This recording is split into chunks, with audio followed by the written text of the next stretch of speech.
1 2 3 4 5 6 7 8 9 10। तो यहाँ मैंने स्टॉप कर दिया इसको। अब मैं क्या करूँगा, यही रीडिंग जो आई है आपके पास 20, तो मैं इसको इधर नोट कर लूँगा। 30 सेंटीमीटर के लिए ये आ गई मेरी रीडिंग 20.3 सेकेंड।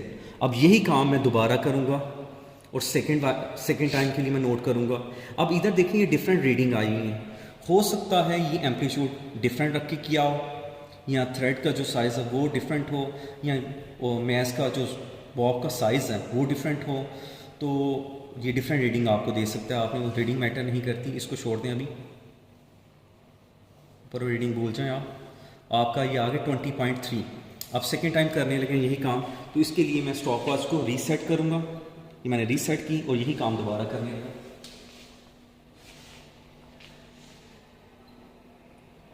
1 2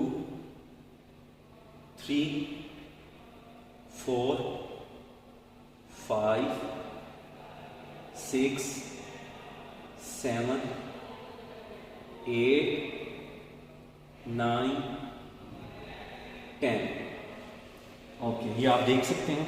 तो अभी आया 20.5, इसको मैं कह सकता हूँ। तो मैंने इसको 20.5 रख दिया इसको। अब मैं इसको क्या करूँगा, आगे इन दोनों का मीन निकालना है, तो वो आ जाएगा आपका 20.4। दोनों को ऐड करके 2 पे डिवाइड करेंगे तो ये रीडिंग आएगी। अब टाइम पीरियड के लिए आपने क्या करना है, t = 20.4 डिवाइडेड बाई 10, तो इससे आ जाएगा आपका 2.02। ये आपका टाइम पीरियड आ गया कितने सेकेंड, ये आ गया 2.02। ये आपका टाइम पीरियड निकल आया। अब यही काम मैं क्या करूँगा, एम्पलीट्यूड के ऊपर नहीं करता, अब एम्पलीट्यूड चेंज करके मैं ये फाइंड आउट करूँगा, क्योंकि मैं साबित करना चाहता हूँ time period is independent of amplitude. अब एम्पलीट्यूड को मैं चेंज करके यही काम दोबारा करूँगा, क्या देखूँगा टाइम पीरियड यही आएगा। और अगर टाइम पीरियड यही आ गया तो इट मीन्स कि आपका टाइम पीरियड एम्पलीट्यूड के ऊपर डिपेंड नहीं करता। तो चलें देखते हैं। पहले मैंने ये यहाँ आप देख रहे हैं, पहले मैंने 30 सेंटीमीटर एम्पलीट्यूड रखकर टाइम पीरियड फाइंड आउट करना चाहा। अब ये देखें आपके सामने ये 20 सेंटीमीटर उसका एम्पलीट्यूड है। ये मैं इसको 20 सेंटीमीटर से छोड़ूंगा और इसका टाइम पीरियड 10 वाइब्रेशन के लिए नोट करूँगा। तो ये देखें, स्टार्ट कर दिया मैंने।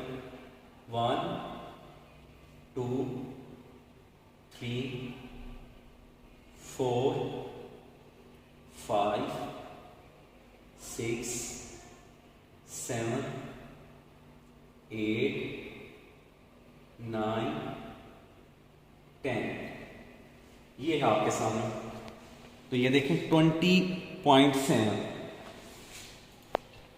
20 सेंटीमीटर आपने एम्पलीट्यूड रखा और ये आया 20.7। अब यही काम मैं दोबारा करता हूँ, इसको मैं रीसेट करूँगा और अब यही काम सेकेंड टाइम मैं करूँगा 20 सेंटीमीटर एम्पलीट्यूड के लिए। तो यहाँ से मैंने इसको छोड़ा।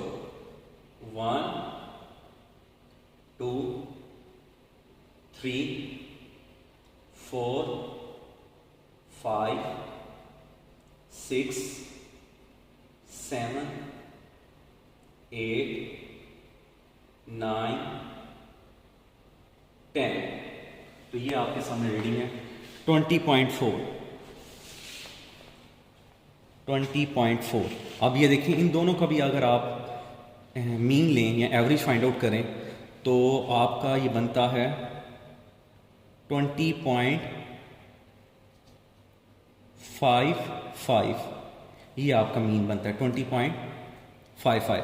अब ये 20.55 को डिवाइड बाई 10 करेंगे तो वो भी 2.05 सेंटीमीटर आएगी। तो जो देखें आपके 30 सेंटीमीटर के अप्रॉक्सीमेटली आप कह सकते हैं कि सेम है। तो इतना एक्सपेरिमेंट में चलता है। अगर आपका टाइम पीरियड देखें, आप एम्पलीट्यूड मैंने चेंज करके भी देखा तो माइनर सा डिफरेंस आया जो एक्सपेरिमेंट वैल्यूज में आ जाता है। तो यहाँ से प्रूफ क्या हुआ कि आपका time period is independent of amplitude.